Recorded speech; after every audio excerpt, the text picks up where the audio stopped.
আমরা দাবি করছি ওনাকে নিঃশর্তভাবে মুক্তি দিয়ে উন্নত চিকিৎসার জন্য বিদেশে পাঠানোর ব্যবস্থা করার জন্য। কিন্তু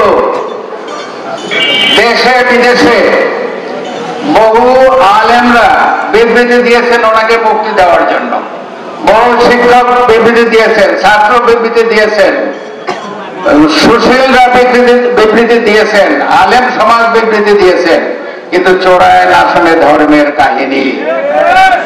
এই সরকার ওনাকে ওইভাবে মুক্তি দেবে না, যেটা একটু আগে আমার পূর্ববর্তী বক্তা বলেছেন।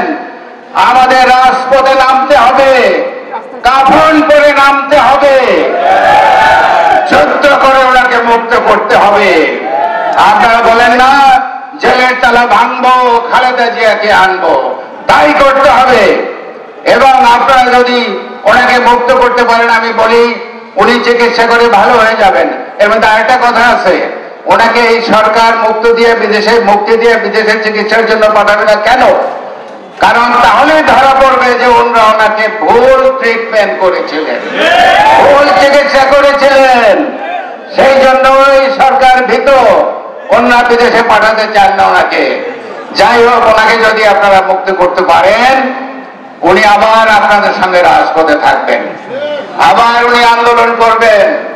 এই দেশে আবার সুষ্ঠু সুন্দর নিরপেক্ষ নির্বাচনের মধ্যে যদি ওনাকে আপনারা আবার প্রধানমন্ত্রী বানাতে পারেন, তাহলে সর্বপ্রথম উনি কি করবেন বলতে পারেন?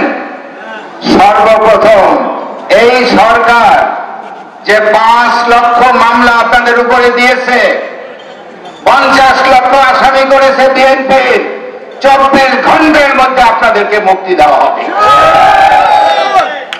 আপনাদেরকে বাক স্বাধীনতা দেওয়া হবে, আপনাকে ভোট ও ভাতের অধিকার দেওয়া হবে।